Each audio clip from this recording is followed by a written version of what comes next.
வணக்கம், நமஸ்காரம், ஸ்தோத்திரம் அன்பான சகோதர சகோதரிகளே. நசிரேனா இயேசு கிறிஸ்துவின் இனிய நாமத்தில் உங்கள் ஒவ்வொருவரையும் வாழ்த்துகிறோம், வரவேற்கிறோம். இந்த மாபெரும் அரிய சந்தர்ப்பத்தையும் இனிய நன்னாளையும் தந்த பரலோக தேவனுக்கும் எம்பெருமானாகிய இயேசு கிறிஸ்துவுக்கும் அவருடைய ஒரே குமாரன் நமக்காக மரித்தார். அவருடைய பரிசுத்த ஆவியானவர் நம் யாவருக்கும் உதவி செய்கிற உதவியாளராய் இருக்கிறார். இந்த காரியங்கள் எல்லாம் எளிதாக சிலுவையில் அண்டையில நடந்து முடிந்தது. அதன் நிமித்தமாக நாம் யாவருக்கும் கிருபை என்கிற காரியம் கொடுக்கப்பட்டது. இந்த கடைசி காலங்களில் பார்ப்பீர்களானால் பின்வாங்கி போகக்கூடிய மனிதர்கள் ஏராளம் உண்டு, தாராளம் உண்டு. எண்ணிக்கை எடுக்க வேண்டும் என்றால் ஒரு சாம்பிள் ஸ்டடி பண்ணுங்க. உங்க நிறுவனத்தில் ஒரு 500 பேர் பணிபுரிகிறாங்க அப்படின்னு சொல்லி பார்ப்பீர்களானால் உண்மையை சொல்லக்கூடிய மனிதர்கள் மிக குறைவு. ஆனால் உண்மையாக சொல்வார்களானால் அந்த 500 பேர்ல பார்த்தீங்கன்னா எனக்கு தெரிஞ்ச 500 பேருமே பின்வாங்கி போயிருப்பாங்க. இந்த உலகத்துல 99% விழுக்காடு பார்ப்பீர்களானால் கண்டிப்பாக பின்வாங்கி போகக்கூடிய ஒரு நிலைமையில் தான் இயங்கி கொண்டிருக்கிறது. மிச்சம் இருக்கக்கூடிய 1% கர்த்தருடைய வார்த்தையில வளர்ந்தவர்கள், ஆவில கனி கொடுக்கிறவர்கள், ஆவின் வரங்களை பெற்றுக்கொண்டவர்கள், மாம்சத்தின் ரீதியாக அல்ல, ஆவிக்குரிய ரீதியாக சிந்தனை உடையவர்கள், அதன் மூலமாக ஒவ்வொரு நாளிலும் ஜெயித்தெழுந்து பிசாசான அந்த பொல்லாத எதிரியான சாத்தானை காலின் கீழே நசுக்கக்கூடிய வல்லமை படைத்தவர்கள், இயேசுவின் நாமத்துல ஜெயம் கொள்ளுகிறவர்கள். ரோமர் 16:20 இதெல்லாம் சொல்லியிருக்கு. 1 கொரிந்தியர் 15:57 இதை குறித்து எழுதியிருக்கிறது. அவர்கள் கூட பார்ப்பீர்களானால் சில காலங்களில் பின்வாங்கி போவார்கள். ஆகையால் சொல்லக்கூடிய காரியம் என்னவென்றால் 100 விழுக்காடு எல்லாருமே பின்வாங்கி தான் போவாங்க. 99% பின்வாங்கியே இருப்பார்கள், பின்வாங்கின நிலைமையிலே இருப்பார்கள். அதுல இருந்து மீண்டே வர முடியாது. ஆனால் இந்த 1% இருக்கிறாங்க பாத்தீங்களா, அவர்கள் எல்லாம் மீண்டு வந்து விடுவார்கள். தவறு நடப்பது இயல்புதான், கர்த்தர் அறிவார். அந்த காலத்து SSLC யாரெல்லாம் எழுதியிருக்கீங்கன்னு தெரியல, நான் எழுதல. நான் எழுதினவங்களோட சாட்சியை கேட்டிருக்கேன். 12 சப்ஜெக்ட் இருக்குமானால் அதுல ஒரு சப்ஜெக்ட் ஃபெயில் ஆயிட்டாங்க. 11 சேர்ந்து எழுதணும். அப்ப இந்த முறை ஆங்கிலத்துல அவங்க பாஸ் ஆயிட்டாங்க. ஆங்கிலத்துல தான் ஃபெயில் ஆயிருப்பாங்க சென்ற முறை பார்ப்பீர்களானால். இந்த முறை ஆங்கிலத்துல பாஸ் ஆயிருவாங்க. 11 சேர்த்து எழுதுறப்போ பார்ப்பீர்களானா சயின்ஸ்ல கோட்டை விட்டுருவாங்க. அப்புறம் திருப்பியும் உட்காந்து 11 எழுதி 7 படம் 8 படம் எடுத்தவங்க எல்லாம் இருக்காங்க. அப்படியெல்லாம் அவர்கள் எழுதிதான் SSLC. அந்த காலத்து SSLC என்றால் தனி மரியாதை உண்டு. அரியர் கான்செப்ட்லாம் கிடையாது. ஃபெயில் ஆனதை மட்டும் எழுதுங்க அப்படின்ற கான்செப்ட் கிடையாது. பார்த்தாங்க கவர்மெண்ட் ஒரு ரூபாயை கூட தேர மாட்டேங்கிறானே அப்படின்னு சொல்லிட்டு தே லோவர்ட் த பார். அப்படி என்றால் அதை கொஞ்சம் ரிலாக்ஸ் பண்ணிட்டாங்க ரூல்ஸ் எல்லாம். நியமத்தெல்லாம் கொஞ்சம் ரிலாக்ஸ் பண்ணி, சரிப்பா ஃபெயில் ஆனதை மட்டும் எழுத திருப்பி. அதுதாங்க கிருபை.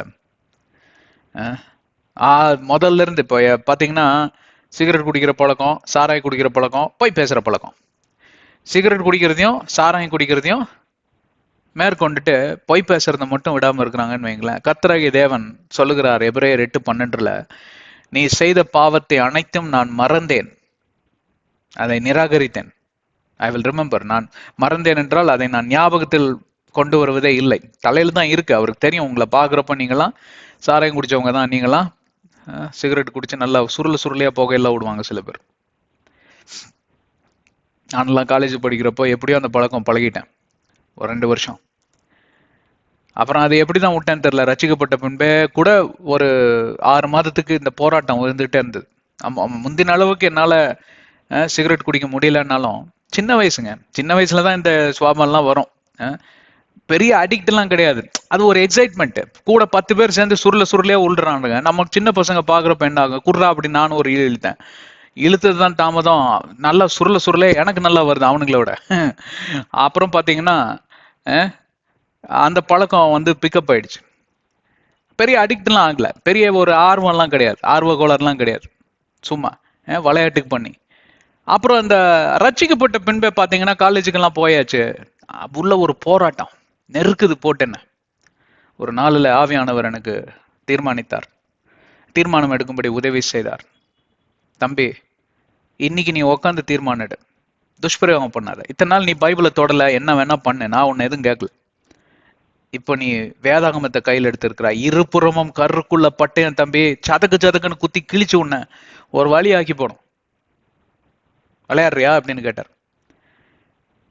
பெரிய தீர்க்கதரிசிகிட்ட எல்லாம் போல, எனக்காக எல்லாம் ஃபாஸ்டிங் ப்ரேயர் பண்ணுங்க, அடியனோட கை எப்படிதான் போய் அந்த தம் எடுத்து அடிக்குதுன்னு தெரியல, இப்படியெல்லாம் விளையாட்டு காரியம்லாம் பண்ணது இல்லைங்க. நான் யாருக்கிட்டையும் போய் கியூலாம் நின்னதில்லை. அந்த நாளில் தீர்மானம் எடுத்தேன், இந்த விளையாட்டெல்லாம் வச்சுக்க வேண்டாம் அப்படின்னு.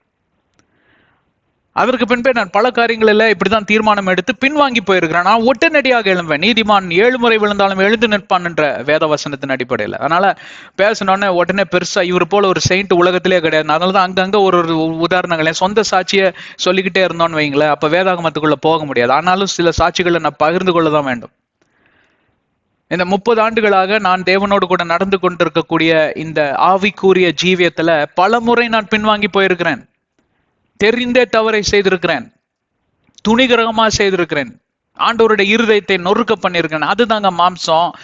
எனக்கு மட்டும் இல்ல, வேதாகமத்துல பவுல போஸ்தலர் கூட ஒரு நிருபத்தில் எழுதியிருக்கிறார், என் மாம்சம் என்ன சொல்லுகிறதோ அதை நான் செய்யக்கூடாது என்று ஆவியில நினைத்தாலும் மாம்சம் சொல்லுவதை நான் செய்து முடித்து விட்டேனே, இதை நான் மேற்கொள்ள வேண்டும் என்று சொல்லி அந்த கம்ப்ளைண்ட் இருக்குன்னு அவரு கூட சொல்லியிருக்கார்.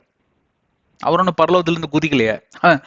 பிரதான பாவிகளிலே பிரதான பாவி நான் சொன்ன பவுல் பக்தன் அவர், பவுல் மைட்டி பால். அவர் வெறும் பால்னு நாங்க எல்லாம் கூப்பிட மாட்டோம், ஆங்கிலத்துல மைட்டி பால்னு தான் சொல்லுவோம். ஜாமவான் அவர். அந்த அப்படிப்பட்ட ஜாமவானுக்கு அந்த உடனே எல்லாம் அப்படிப்பட்ட ஜாமவானுக்கே அப்படி பிரச்சனை இருந்ததா, அப்ப நான் சுருளையா விடலாம் போகான்னு விட்டீங்கன்னு வைங்களேன், நேரம் போக வேண்டியதான் பாதாள குழிக்கு. அப்படியே இல்லை, அது அப்படியாக அர்த்தம் பண்ணி கொள்ளக்கூடாது. ஆனால் அதை எப்படியாக நாம் அர்த்தம் பண்ணி கொள்ள வேண்டும் என்றால், அவ்வளோ பெரிய மாபெரும் பரிசுத்தவான் பின்வாங்கி போனாலும் உடனடியாக முன்னேறும்படி ஒரு தாழ்மையின் ரூபம் எடுத்து வருகிறார். அப்படியாக நாமும் ஒவ்வொரு நாளிலும் பின்வாங்கி போனாலும் விழுந்தாலும் ஆண்டவராகிய தேவன் எங்க முதல்ல இருந்து ஆரம்பிக்கலாமா போ அப்படின்னு சொல்லிட்டு, சாராயம் குடிச்சதெல்லாம் நான் மறந்துட்டேன் நினைச்சியா, சுருளையா போக விட்டி அதெல்லாம். இப்ப என்ன பிரச்சனையோ அதை மட்டும்தான் பேசுவார். நிறைய கிறிஸ்துவங்க கத்துக்க வேண்டிய ஒரு முக்கியமான நியமம், பழைய கதையை இழுத்துட்டு வராதிங்க. 20 வருஷத்துக்கு முன்னாடி என்னாச்சு தெரியுமா, ஒன்னும் தெரிய வேண்டாம். யாராவது அப்படி பேசுனா எனக்கு தெரிய வேண்டாம், நீ வச்சுக்கோ அந்த கதையை. மொத்தல இருந்து வாரிட்டு வராதிங்க குப்பையெல்லாம். அப்படியே ரோடு கிளீன் பண்ணுவாங்க இல்லைங்களா நம்ம தூய்மை பணியாளர்கள், பிபிஎம்பி கார்பரேஷன் இவங்கெல்லாம் இருப்பாங்க. அவங்கெல்லாம் போய் எல்லா பக்கத்துல இருந்து குப்பையை வாரி இழுத்துட்டு வந்து உங்க வீட்டு முன்னாடி போட்டு போனா எப்படி இருக்கும் உங்களுக்கு? அப்படிதான் இருக்கும். பழைய கதையெல்லாம் பிடிச்சி இழுத்துட்டு வந்தீங்கன்னா, பழைய குப்பையெல்லாம் கொண்டு வந்து உங்க வீட்டு வாசல்ல போட்டா சும்மா இருப்பீங்களா நீங்க? போட்டோ எடுத்து இன்னைக்கு எல்லாம் மீடியா சோசியல் மீடியான்னு போட்டு போலீஸ் கம்ப்ளைண்ட் கொடுத்து அதால வேலையை விட்டு டிஸ்மிஸ் பண்ற வரைக்கும் நீங்க போராட மாட்டீங்க.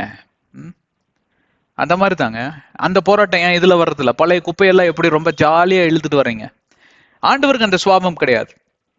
அவர் அப்படியாக அந்த காரியங்கள் எல்லாம் அவர் நினைவில் வைப்பதில்லை, அதெல்லாம் எடுத்து போட்டுறார். இப்ப என்ன பிரச்சனை, அதை பத்தி மட்டும் பேச. ஏன்னா வேதாகமம் சொல்லுது, பிசாசானவன் நினைவூட்டுவானாம். அவங்க புத்தியில கொண்டு வந்து போராட்டங்களை நினைவூட்டுவானா, திணிப்பானா. நீ என்னென்னலாம் பண்ண, என்னென்ன பார்த்தேன்னு தெரியாது எனக்கு. அதெல்லாம் இயேசுவின் ரத்தத்தினால கழுவப்பட்டது, இயேசுவின் நாமத்தில் பாவங்கள் மன்னிக்கப்பட்டது. அதெல்லாம் பேசுவதற்கு உனக்கு எந்த யோகிதையும் கிடையாதுன்னு சொன்னீங்கன்னா ஓடிய போயிடுவான். அதுதான் பிசாசின் தலையை காலின் கீழே போட்டு நசுக்குவதற்கு பொருள். ரோமர் 16:20, ஆதியாகமம் 3:15. இதெல்லாம் உங்களுக்கு தெரிஞ்ச வசனம் தான். எவ்வளவு பேர் என்னோட இருக்கீங்க? பின்வாங்கி போனால் ஐயோ எல்லாம் முடிஞ்சு போச்சு, ஆண்டவர் மூஞ்சில் எப்படி முழிப்பேன் அப்படியெல்லாம் சொல்லிட்டு இருக்க கூடாது. நேரம் போயிடணும். போய் கடவுளே என்ன மன்னிச்சிருங்க மன்னிச்சிருங்க அப்படின்னு தேஞ்ச ரீல் மாதிரி அதையோ சுத்திக்கிட்டு இருக்க கூடாது. மன்னிச்சிருங்க, அடுத்த முறை நான் செய்ய மாட்டேன், அதுக்கு ஏதுவான தீர்மானங்கள் இதெல்லாம் எடுக்கிறேன். உங்களுக்கு கண்ணை உறுத்தக்கூடிய அந்த டிவி சேனல், ஒரு சேனல்ல வந்து எல்லாம் வேற மாதிரி நின்று போஸ் எல்லாம் கொடுக்குறாங்களா, முதல்ல அந்த சேனலையே எடுத்து வீசுங்க. அந்த அக்கௌண்ட்ல இருந்து சைன் ஆஃப் ஆயிருங்க. தனிமையில நான் இருந்தால் எனக்கு என்னென்னமோ பிரச்சனைகள், என்னமோ சிந்தனைகள் வரும். ஏன் தனிமையில் இருக்கீங்க? கதவு திறந்து வைங்க, இல்ல போய் வேற ரூம்ல இருங்க, உங்க கம்ப்யூட்டர் கொண்டு போய் நடு வீட்டுல செட்டப் பண்ணிக்கோங்க. ஹலோ, 1008 வழி இருக்குங்க. உங்களுக்கு என்ன இல்ல, மனம் இல்ல. மனம் இருந்தால் வழி பிறக்கும். If there is a will, there is a way. உங்களுக்கு சிந்தையில என்னன்னா அது you are enjoying that pleasure. அதனாலதான் போய் இந்த முறை மன்னிச்சிருங்க மன்னிச்சிருங்க, ஆண்டவர் தண்டிச்சாருன்னா கண்ணை குத்திடுவாரு, அப்படியெல்லாம் குத்த மாட்டாருங்க. உங்களுக்கு எதுல இஷ்டமோ அதை போய் என்னமோ பண்ணி தொலைங்கன்னு அவர் போயிடுவார். அவருக்கு என்ன? மனம் நொந்து போயிடுவார், மனம் துக்கித்து போயிடுவார். ஆனால் எவன் ஒருவன் நீதியின் பாதையில் நடக்கிறானோ அவன் இப்படிப்பட்ட தேவனை விட்டு எங்கேயும் போக மாட்டான். போய் அவர் பாதத்துல விழுந்து ஒப்புரவாய். அப்போஸ்தலர் 2:38 1 1:7 இருந்து 9 10 வசனங்கள்லாம் பாத்தீங்கன்னா ஒப்புரவாகக்கூடிய நியமங்கள் அங்கே கொடுக்கப்பட்டிருக்கு. 2 கொரிந்தியர் 5வது அதிகாரம் 11 இருந்து பார்ப்பீர்களானால் நியமம் கொடுக்கக்கூடிய அந்த காரியங்கள்லாம் வாசித்து பாருங்கள். எப்படியாக போய் அந்த இது தீர்மானத்து நிமித்தமாக தான் நீங்க அங்க ஆண்டவரோட ஒப்புரவாக முடியும். தீர்மானம் எடுங்க. தீர்மானம் எடுத்து ஒரு 6 மாசம் கழிச்சு திருப்பி விழுந்தால் விழுவீங்க. உடனடியா பாரு அவ்வளவுதான் முடிஞ்சு போச்சு. திருப்பி தீர்மானம் எடுங்க, அட்டிங்க, இன்னொரு புல்லட் எடுத்து தலையில ஏத்துங்க, பொட்டு பொட்டுன்னு போடுங்க புல்லட் எடுத்து. யார் தலையிலையும் போட்டுறாதீங்க. பிசாசை குறிச்சு பேசிட்டு இருக்கேன். கண்ணுக்கு தெரியாத பிசாசு, ஆனா அறிமுகம் இல்லாத பிசாசு இல்ல. Is not a unknown evil, but he is an unseen evil. He is an unseen devil. கண்ணுக்கு தெரிய மாட்டான், ஆனா அவன் பத்தி அறிமுகம் எல்லாம் ஏகப்பட்டு இருக்கு. அவன் எப்படியெல்லாம் வகை வகையா நம் யாவரையும் எப்படியாக அவன் வஞ்சிப்பான் என்று சொல்லி அவனை குறித்த வர்ணனைகள் ஏகப்பட்டது உண்டு. ஏராளமான காரியங்கள் வேதத்தில் எழுதி வைத்திருக்கிறது. ஆனால் இந்த நொண்டி சாக்கெல்லாம் நீங்கள் சொல்லி தப்பித்து விடலாம் என்று சொல்லி மட்டும் மனதில் நினைவிலே அது வரக்கூடாது. ஆண்டவர் எப்படி உங்களை விசாரிக்கிறாரோ, பழைய காரியங்கள் எப்படி நினைவில் வைக்கலையோ, அதே போல அந்த பழைய பாவத்திலிருந்து நீங்களும் மீண்டு வந்துருங்க. மேற்கொள்வது மிக எளிது. அதே போல தவறில் விழுவதும் எளிது. தெரிந்த தவறிலே திருப்பி விழுவதும் எளிது. ஏன்னா யாரெல்லாம் கேட்டுக்கொண்டிருக்கீங்க, இந்த பிரச்சனை இருக்கா யாராவதுக்கு? அந்த தவறு பிரதர் ஒரு 6 மாசம் 3 மாசம் நல்லா இருப்பேன், திருப்பியும் அப்படியே கை போகுது இந்த பிராண்டிக்கு போட்டோம், மறுபடியும் போய் ஒப்புருவாங்க, கன்ஃபஸ் பண்ணுங்க. அடுத்த முறை என்ன ஆகும் தெரியுமா? 3 மாசங்கிறது 6 மாசம் ஆயிடும். திருப்பியும் கை போதா, போங்க திருப்பியும் அட்டிங்க புல்லட்டை போட்டு போராடிட்டே இருங்க. ஆனா ஒரு கட்டத்தில் பார்ப்பீர்களானால் இந்த மாம்சத்தில் இருக்கக்கூடிய அந்த நச்சுக்கள், அந்த அணுக்கள் எல்லாம் அப்படியே மாறிவிடும். ஆவியானது மேற்கொண்டு விடும். 1 வருஷம் 2 வருஷம் ஆக ஆக உங்களுக்கு அதுல நாட்டமே போக, நீங்க போய் ப்ரீச் பண்ணுவீங்க. குடிவெறியில் இருக்கிறவனுக்கெல்லாம் போய் நீங்க போய் ப்ரீச் பண்ணி அவனை கொண்டு வரும்படி ஆண்டவர் உங்களை பலமுள்ள பாத்திரமாய் உயர்த்துவார். கர்த்தர் உங்களை ஆசீர்வதிக்கட்டும். வாருங்கள் முன்னேறி செல்வோம். ஆதியாகமத்தின் ரகசியங்கள் என்கிற தலைப்பிலே நாம் பல மாதங்களாக பல நியமங்களை குறித்து நாம் பேசிக் கொண்டு வருகிறோம். தேவனாகிய கர்த்தர் அவருடைய சுத்த கிருபையினால் இந்த காரியங்கள் எல்லாம் நமக்கு போதித்துக் கொண்டு வருகிறார். ஆதியாகமத்தில் 5 அதிகாரங்கள் பார்ப்பீர்களானால் தேவனாகிய கர்த்தர் சிருஷ்டிப்புகளை உண்டாக்கி தன் சாயலாக அந்த சிருஷ்டிப்புகளை உருவாக்கி தன்னை ஆவிய வைத்து மனிதனை உருவாக்குகிறார். மனிதனுக்கு எல்லா சுதந்திரம் கொடுக்கப்படுகிறது. அவனும் அந்த சுதந்திரத்தை பிசாசிடம் தாரை வாத்து அவன் ஏமாந்து போய் விடுகிறான். அவன் என்றால் அவன் மனைவி 2 பேரும் சேர்ந்துதான்.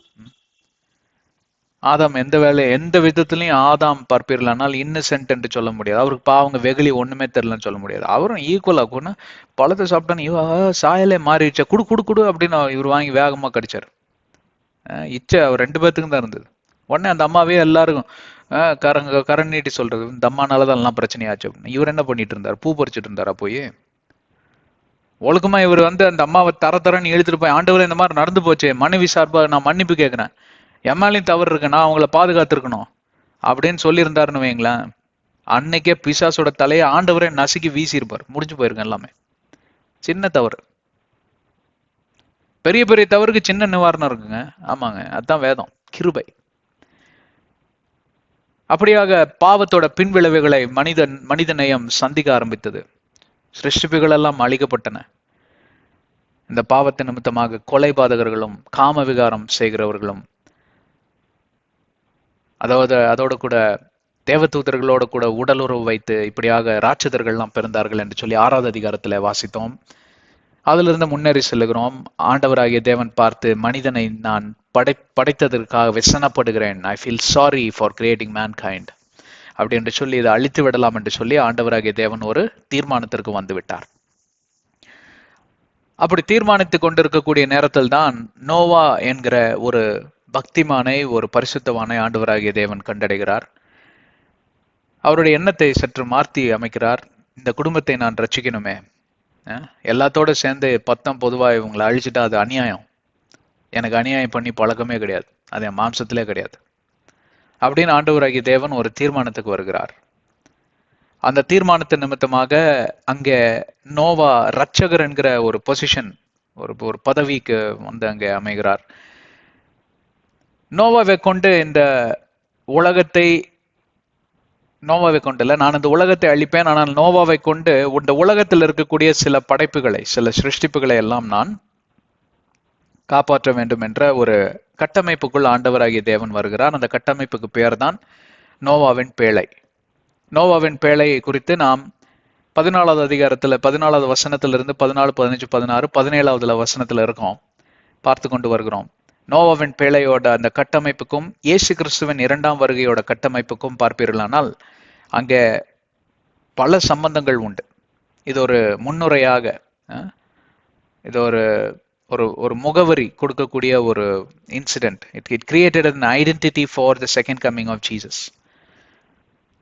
ஆண்டவருக்கு தெரியும் இப்படிதான் ஒரு பேரழிவு வரப்போகிறது. இந்த பேரழிவுக்கு பின்பே சிருஷ்டிப்புகள் இருந்தது, உயிரோட எப்படியோ காப்பாத்திட்டாரு. ஆனால் வரக்கூடிய பேரழிவுக்கு பின்பே, இயேசு கிறிஸ்துவின் 2ஆம் வருகைக்கு பின்பே இந்த உலகமே முடிந்துவிடும், அவ்வளவுதான். சற்று தாமதித்திருக்கிறார், அவருடைய திட்டத்தை தாமதித்திருக்கிறார்.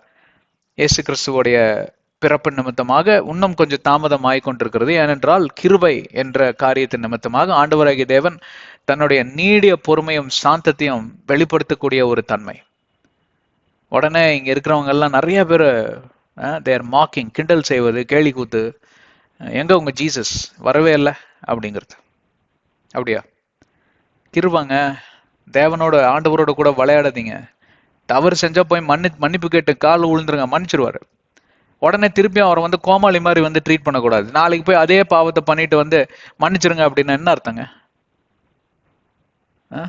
இந்த சர்க்கஸ்ல கோமாளி மூக்குல பல்பு மாட்டி நின்று இருப்பான், அப்படி இருக்கான் உங்களுக்கு தேவனாகிய கர்த்தரை பார்ப்பதுனா? வானத்தையும் அந்த சராசரங்களை படைத்து வானத்தையும் பூமியும் ஒருவராய் நின்று ஆளுமை செய்கிற தேவன் அவர். அற்புத புயங்கள் உடையவர், அவர் அபரீத ஞானம் உடையவர். மரியாதை இல்லைங்களா? இப்போ கவர்மெண்ட் ஆஃபீஸில் போய் ஏதோ ஒரு அப்ளிகேஷன் ஃபைல் பண்ணுறதுக்கு மைல் நீளத்தில் கியூ நிற்குது. அங்கே இருக்கிற ஒரு ஆள் யோன்ட்டார் ஒரு பியூனை பார்த்து, அந்த ஆளுக்கு வந்தது பாருங்க கோவம். அவர் சொன்னது என்னன்னு கேட்டா, நான் ஒரு கவர்மெண்ட் சர்வெண்ட், நான் ஒரு அரசாங்க ஊழியன், என்னை பார்த்தா நீ யோ என்று சொல்லுகிறாய் என்று சொல்லி. ஆமா, இப்ப என்ன அதுக்கு அப்படின்னு கூப்பிடியா போலீஸ் அது இதுன்னு அவனுக்கு திருப்பி அதே சொல்லுகிறான். நான் ஒரு கவர்மெண்ட் செவன் அப்படின்னா அதுல ஒரு பெருமை தானே, அரசாங்க ஊழியனாக அப்படின்னு. அப்போ அந்த அரசாங்கங்களுக்கெல்லாம் அரசாட்சி செய்யக்கூடிய ராஜாதி ராஜா கர்த்தாதி கர்த்தாவுக்கு எவ்வளவு கோபம் வரணும்? சாதாரண மனுஷன் இன்னைக்கு இருக்கிறவன் நாளைக்கு செத்து போயிடணும், அவ்வளவு கோபம் வந்துருச்சு அந்த ஆளுக்குன்னா. அப்புறம் எல்லாரும் சேர்ந்து ரவுண்டு கட்டிட்டாங்க, என்னடா நினைச்சிட்டு இருக்கிறேன், உக்காந்துட்டாங்க. நீ பாட்டு காஃபி சாப்பிட்ற, வடை சாப்பிட்ற, போன் அடிக்கிற, என்ன நினைச்சிட்டு இருக்கு? கூப்பிடுறான் ஆஃபீஸர்னா போய் மரியாதை உட்காந்து வேலை பார்த்தான். அதுக்கப்புறம் ஆண்டவராகிய தேவனுக்கு அவர் கேட்கிறார், எனக்குரிய மரியாதை எங்க? Where is respect that is due to me? Where is reverence that is due to me? மன்னிப்பு கேட்டீங்கன்னா தீர்மானத்தோட போங்க. நான் அதை சொன்ன மாதிரி சில நேரங்களில் பார்ப்பீர்களானால் அந்த தீர்மானத்திலிருந்து நீங்க பின்வாங்கி போகக்கூடிய அழுத்தமான சூழ்நிலைகளுக்குள் தள்ளப்படுவீர்கள். அந்த சோதனை ஆண்டவரே அனுமதித்ததாக கூட இருக்கலாம். ஏன்னா அதன் நிமித்தமாக இன்னும் பலமான தீர்மானத்துக்குள் நீங்க வருவீங்க, அவ்வளவுதான், வேற எதுவும் கிடையாது. எவ்வளவுக்கு எவ்வளவு நீங்க தோல்விகளை சந்திக்கிறீர்களோ, எவ்வளவுக்கு எவ்வளவு கீழே விழுகிறீர்களோ, அவ்வளவுக்கு அவ்வளவு நீங்க பலமாக எழும்பி சட்டைகள் எடுத்து உயிரை பறக்கக்கூடிய ஒரு நிலைமையை ஆண்டவர் உங்களுக்கு செட் பண்ணி தருவார் சில நேரங்களில். அதனால சோர்ந்து போய் விடாதீர்கள். சரி, இந்த 17வது வசனத்துல நாம் பல காரியங்களை பேசி கொண்டு வருகிறோம். இன்றைக்கு சற்று வேகமாக நாம் பார்த்து முடித்து விடலாம். அண்ட் பிஹோல்ட் ஐ மைசெல்ஃப், பின்பு நானே அப்படிங்கிறது அது ஆணவம் கிடையாது, அது ஒரு அதிகாரம் படைத்த ஒரு ஒரு ஒரு வாக்கியமா இருக்கிறது. இந்த உலகத்துக்கு ஒரே ராஜா இருப்பார், ஆனால் அவருடைய கர்வம் எவ்வளவா இருக்கும். ஒரு கடங்கள்ல பாபிலோன் ராஜா தான் எவ்வளவோ ப்ராவின்சஸ் அவர் தான் வச்சிருந்தார், எவ்வளவோ நாடுகளை அவர் கட்டுப்பாட்டுல தான் வச்சிருந்தார். அந்த எஸ்தர் புத்தகத்துல வாசிப்பீங்க. அப்படிப்பட்ட மாபெரும் ராஜா அவருக்கு பயங்கர கர்வம், இவ்வளவுதான் இல்லை. So நானே am bringing the flood of waters on the earth. சென்ற அத்தியாயத்தில் நாம் பார்த்தோம், ஜலத்திற்கும் ஜல பிரளயத்துக்கும் வித்தியாசம் என்ன என்று சொல்லி ஆவிக்குரிய ரீதியில நாம் அலாசி ஆராய்ந்தோம். பெரிய செஷன், ஆல்மோஸ்ட் 1 hour ப்ரீச் பண்ணியிருக்கோம்னு நினைக்கிறேன். நீங்க தயவு செஞ்சு இதெல்லாம் பாருங்க. ஜலப்பிரளயம் என்று சொல்லி 2 காரியங்களை முதல் முறையாக தேவனாகிய கர்த்தர் இங்கே அறிமுகம் செய்யக்கூடிய ஒரு முக்கியமான வசனம். This is one of the biggest turning points in the history of mankind. Genesis 6:17. ஆதியாகமம் 6:17 பார்ப்பீர்களானால் ஒரு பெரிய திருப்பு முனை, மனித நேயத்திற்கே ஒரு திருப்பு முனை, இந்த உலகத்திற்கே ஒரு பெரிய திருப்பு முனை. அப்படிப்பட்ட ஒரு காரியத்தை, ஜலம் என்றால் ஆசீர்வாதம், ஜல பிரளயம் என்றால் சாபம். சாபத்திற்கும் ஆசீர்வாதத்துக்கும் பாத்தீங்கன்னா கையேற்ற அளவு தான் டிஸ்டன்ஸ் இருக்கும் எப்பவுமே. லைட்டா ஒரு தப்பு பண்ணீங்கன்னா டக்குன்னு ஜலப்பிரளயம் வந்துடும். ரிப்பெண்ட் பண்ணி, அதாவது உடனடியாக மனம் திரும்பி நீங்க தீர்மானம் எடுத்து வருவீர்களானால் ஜலப்பிரளயம் போய் ஜலம் வந்துடும். ஜலப்பிரளயம்னா என்ன? அலை போல அடிச்சு திடீர்னு அப்படியே இதெல்லாம் போட் எல்லாம் உழுகிற நிலைமையில இருக்கும். எவ்வளவு முறை பார்த்திருக்கோம் இல்லையா? இயேசு கிறிஸ்து கடலை இறையாதே அப்படிம்பாரு. ஐயோ இது என்னது இது? அவர் ஒரு வார்த்தை சொன்னோன்னே கடலு கூட கீழ்ப்படியுது அப்படின்னு. கடல் கூட கீழ்ப்படியும், மனுஷன் தான் கீழ்ப்படிய மாட்டேங்கிறான். என்ன பண்றது?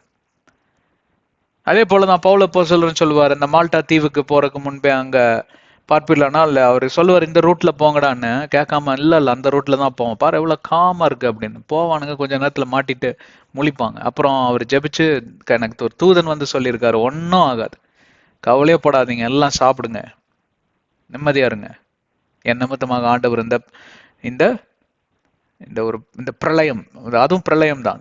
Every stormy situation in our life, ஜலப்பிரளயம். இந்த ஜலப்பிரளயத்திற்கு காரணமா இருக்கக்கூடிய சில காரியங்களை குறித்து நாம் தியானித்தோம்.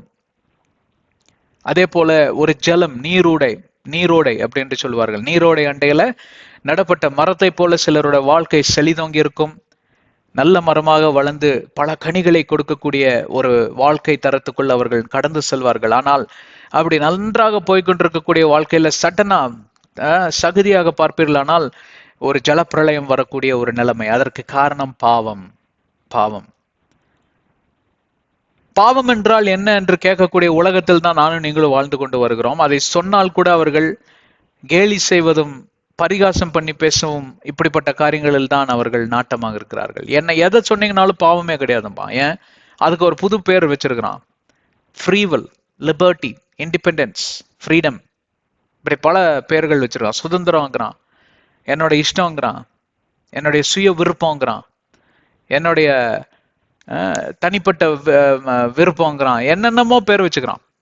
வச்சுட்டு கேள்வி அவனும் கேட்கக்கூடாது, ஏன் இஷ்டம். சின்ன பிள்ளைங்க அப்பா அம்மா கிட்டே அப்படிதான் பேசுதுங்க இப்பெல்லாம். ஆமாங்க, அந்த மாதிரி ஒரு உலகத்தில் நாம் வாழ்ந்து கொண்டிருக்கிறப்போ ஒவ்வொரு நாளிலும் பார்ப்பீர்களானால் ஒவ்வொரு குடும்பத்திலையும் ஒவ்வொருவர்களோட வாழ்க்கையிலும் பார்ப்பீங்களாலும் இப்படிப்பட்ட ஜலப்பிரளயங்கள் வரவும் போகவுமா தான் இருக்கிறது. ஆனால் அதற்கு காரணம், அதற்கு தூண்டுதலா இருக்கக்கூடியது ஒரு பாவம், அநேக பாவம், ஒரு பாவம் அல்லது அநேக பாவங்களா இருக்கலாம்.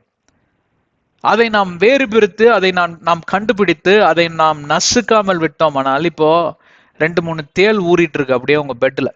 அடப்போ பாவம், அதுக்கு இடலன்னு வந்து படுத்துச்சு அப்படின்னு சொல்லிட்டு, வாப்பா நம்ம 2 பேரும் சேர்ந்து தூங்கலாம் அப்படின்னு சொல்லிட்டு போய் படுப்பீங்களா?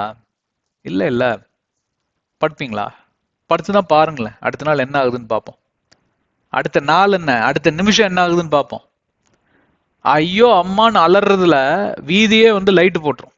எல்லாரும் எந்திரிச்சிருவாங்க, என்ன ஆச்சு இந்த வீட்டுல அப்படின்னு. ஆம்புலன்ஸுக்கு போன் பண்ணி அப்புறம் போவாங்க. அது ஏறக்குறைய பாம்பு கொத்துற மாதிரி தாங்க, கொஞ்சம் தாமதிச்சா வாயில நுர தள்ளிடும், வேகமா ஏறும் விஷம். முதல்ல போய் பேட் எடுத்துட்டு வந்து அதை அட்டின்னு அடிச்சு அதை கொண்டு போட்டு எங்க இருந்து வந்ததுன்னு இந்த சோர்ஸை கண்டுபிடிப்பீங்க.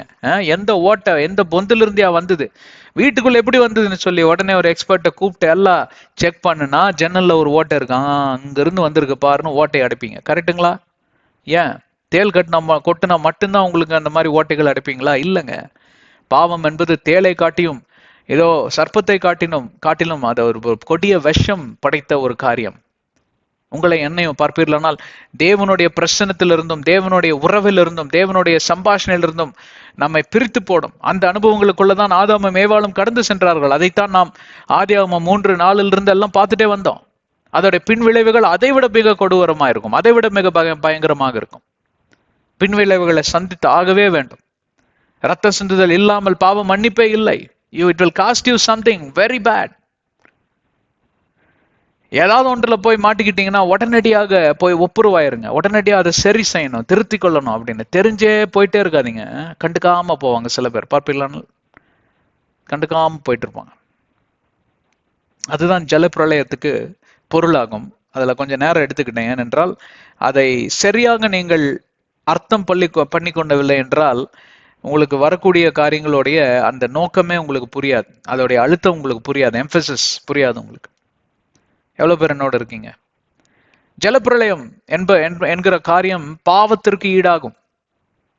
ஜலம் என்பது ஆசீர்வாதம். அந்த ஜலம் பிரளயமாய் மாறக்கூடியது சிந்தை நிமித்தமாகவோ, நடத்தை நிமித்தமாகவோ, வாயின் வார்த்தைகள் நிமித்தமாகவோ, நீங்க செல்லக்கூடிய இடங்கள் நிமித்தமாகவோ, சந்திக்கக்கூடிய ஜனங்கள் மற்றும் என்னென்னமோ தீர்மானங்களை நீங்கள் இந்த நாளில் எடுத்துக்கொண்டிருக்கிறீர்கள். பார்த்தீங்களா பிரியமானவர்களே, கேட்டுக்கொண்டிருக்கிற அன்பு சகோதர சகோதரிகளே, அதன் நிமித்தமாக உங்களுக்கு ஜலப்பிரளயம் வாழ்க்கையில என் நேரத்திலும் அது நேரிடலாம். ஒவ்வொரு நாளிலும் அந்த ஜலப்பிரளயத்தை நாம் வாட்ச் பண்ணிட்டே இருக்கணும். நீங்க என்ன நினைக்கிறீங்க? இன்னைக்கு நமக்கு தெரியும் எத்தனை ஆண்டுகள் என்று சொல்லி. அந்த காலங்களில் நோவா இந்த பேழையை கட்டி கொண்டிருக்கிறப்பவே அவர் மேலே கீழே பார்த்துருப்பார மாட்டாரா? அப்போ ஒவ்வொரு நாளும் அவர் வாட்ச் பண்ணிட்டே இருக்காரு, பல பேர்கிட்ட போய் சொல்றாரு. இதெல்லாம் குறித்து நம்ம வாசிக்கலாம். அப்போ இன்றைக்கு பாவத்தை குறித்த ஒரு கண்ணோட்டமே கிடையாது. இந்த பாவத்தை குறித்த ஒரு ஒரு ஒரு ஒரு விழிப்புணர்வே கிடையாது. இந்த பாவத்தை குறித்த அந்த பயங்கரம் எப்படி நம்மை தாக்கும் என்று சொல்லி ஒருத்தருக்கும் அந்த புரிதலே கிடையாது. அவங்க பாட்டுக்கு வேலை வெட்டின்னு ஓடிக்கிட்டே இருக்கிறாங்க. அந்த நிமித்தமாக எவ்வளவு பாவங்கள் நம்மை பிரித்து கொண்டு நம்மை சாபத்திற்கு ஏதுவாக நடத்தி கொண்டிருக்கிறது என்று சொல்லி புரிந்து கொள்ளக்கூடிய ஒரு காரியத்தை தான் சென்ற அத்தியாயத்தில் நாம் விளக்கணும். நாம் முன்னேறி செல்லுவோம். ஒரே நிமிடம். All the earth, right? And bringing the flood of waters on the earth to destroy from under heaven all flesh in which is the breath of life, and everything that is on the earth shall die. இன்றைக்கு இதை மட்டும் பார்த்து முடித்து விடலாம். அந்த ஜலப்பிரளயத்தோட பின்விளைவு அழிவு என்று சொல்லி ஏற்கனவே நாம் பார்த்து விட்டோம். அதை குறித்து அதிகமாக தியானிப்பதற்கு ஒன்றுமில்லை. ஆனால் இந்த அழிவு என்று சொல்லி நாம் பார்க்கும்போது அந்த அழிவை குறித்து மட்டும்தான் இன்னைக்கு தியானிக்க போறோம். அந்த அழிவு என்றால் என்ன? சகதியாக நேரிடக்கூடிய அழிவா, இல்ல சில காலங்கள் எடுத்து அந்த காரியமானது பெருகுமா, இல்ல அழிவென்று சொல்லி உங்களுடைய வாழ்க்கையில நடந்து கொண்டிருக்கக்கூடிய அழிவை நீங்க கண்டும் காணாத மாதிரி அப்படியே நடந்து கொண்டிருக்கக்கூடிய ஒரு சூழ்நிலையில் அதோடைய பின்விளைவு தெரியாமலே நீங்கள் மரித்து போய்விடுவீர்களா? இப்படிப்பட்ட பல கேள்விகளுக்கு இங்க பதிலை நாம் தேட இருக்கிறோம். முதலாவது 1 திமோத்தி 5வது அதிகாரம் 24வது வசனத்துக்குள் நாம் கடந்து செல்லுவோம். 1 திமோத்தி 5வது அதிகாரம் 24வது வசனம் எல்லாத்துக்கும் அறிந்த ஒரு வசனமா தான் இருக்கும்னு நினைக்கிறேன். இதற்கு போறதுக்கு முன்பே ஒரு முன்னுரை. அழிவென்றால் ஒரு காரியம் பார்ப்பீர்களானால் நீங்க உருவாக்கி இருப்பீர்கள். உடனடியாக ஒரு பூகம்பம் வருகிறது, எர்த்குவேக் இப்படியாக உங்க வீடு ஆட்டங்கண்டு அப்படியே தரைமட்டம் ஆகிறது. நல்ல வேளை உங்க வீட்டுல யாரும் இல்லை, தப்பிச்சிங்க. ஆனா பார்த்தா தரைமட்டம் ஆயிருது. உன் மனசு எப்படி இருக்கும்? பார்த்து கட்டின வீடுங்க, ஆசாசியா கட்டின வீடுங்க எல்லாம் ஒரு நிமிஷத்துல நாசமா போச்சு. துருக்கி என்கிற ஒரு தேசத்துல 2023ஆம் ஆண்டுன்னு நினைக்கிறேன், பெரிய ஒரு பேரழிவு 5000 7000 பேர் மரித்தே போயிட்டாங்க. ஒரு இரவுல பணக்காரனா இருந்தவன் அனைவரும் பார்த்தாங்க. பெரிய ரிசார்ட், அது பெரிய டூரிஸ்ட் சென்டர், ரிசார்ட்ஸ் இதெல்லாம் வச்சிருந்தாங்க, அபார்ட்மெண்ட்ஸ் எல்லாம் வச்சிருந்தாங்க. எல்லாம் தரமட்டம் ஆகி பிச்சைக்காரன் ஆயிட்டாங்க. அவங்க குடும்பத்துல இருக்கிறவங்களே செத்து போயிட்டாங்க.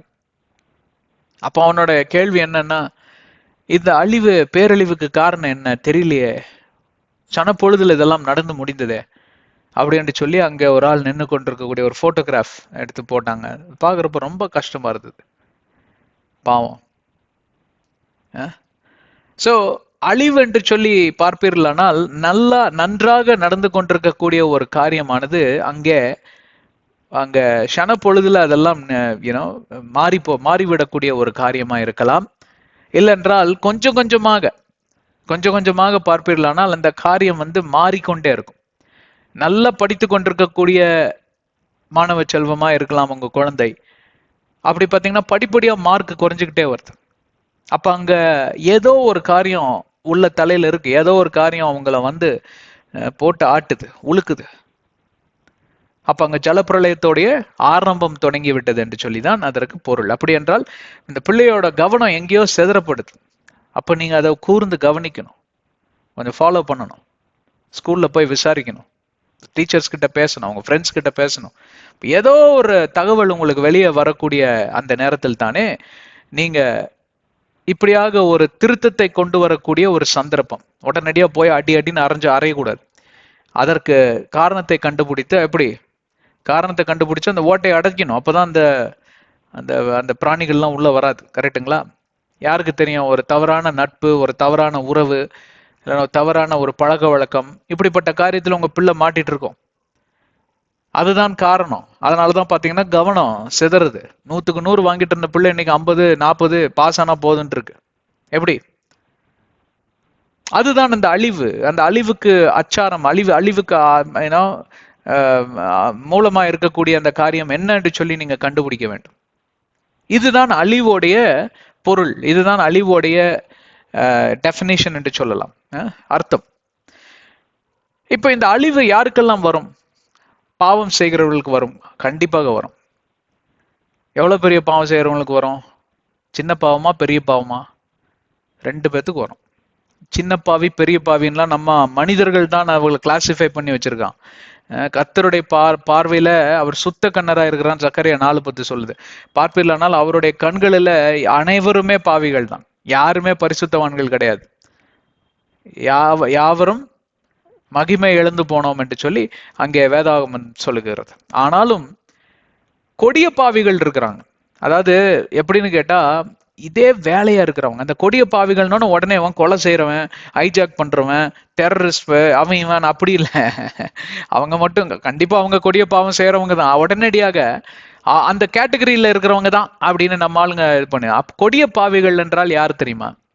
கொடிய பாவிகள் என்றால் எவன் ஒருவன் தன்னுடைய பாவத்தை அறிந்து தெரிந்து ரசித்து உணர்ந்து செய்கிறானோ, திட்டமிட்டு செய்கிறானோ, அவனே கொடிய பாவி. அவன் கிறிஸ்தவனா இருந்தாலும் சரி, வேற மதத்தை சேர்ந்தவனா இருந்தாலும் சரி, கொடிய பாவி. இவனுக்கு எவ்வளவு நெஞ்செழுத்து இருந்தா, தேவன் ஒருவன் நான் அமர்ந்து கொண்டு அதை காரியத்தை நான் பார்த்து கொண்டே இருக்கிறேன். உலகம் எங்கிலும் அவருடைய கண்கள் அலைந்து திரிகிறதாம். என்னை தேடுகிறவர்கள் யாரும் இல்லையோ, என்னை புரிந்து கொள்ளுகிறவர்கள் யாரும் இல்லை என்று சொல்லி அங்கலாய்க்குகிற தேவன் என்று சொல்லி சங்கீதம் 14:2, சங்கீதம் 102, 19, 20, 21 வசனங்கள்ல வாசிக்கலாம் நீங்க. இப்ப எவ்வளவு எங்கிருந்து வந்தது உனக்கு இந்த துணிச்சல்? என்னுடைய பொறுமையை சோதிக்கக்கூடிய துணிச்சல் உனக்கு எங்கிருந்து வந்தது? அவன் தான் இந்த கொடிய பாவி. ஆனா 2வது தரப்பட்ட மக்கள் பார்ப்பீர்களானால், பாவம் செஞ்சுட்டான்னு நெஞ்சில் அடிச்சுட்டு அழுவான், அடுத்த நாள் அதே பாவத்தை செய்வான். அவன் பார்த்தீங்கன்னா அதை விட கொஞ்சம் கம்மி, ஆனா அவனுக்கு கொடிய பாவி தான். ஏன்? அவனுக்கு மேற்கொள்ள மனம் இல்லை. அந்த ஜலப்பிரளயம் வரும் தெரிஞ்சு கூட போய் சாகுறங்கிறானே, அவன் பேர் என்ன? பெரிய முட்டாள். சாதாரண முட்டாள் இல்ல, பெரிய முட்டாள். அதனால்தான் பார்ப்பீர்கள், ஆண்டவராகிய கர்த்தருக்கு பயங்கரமான கோபம் இவனுக்கு மேல.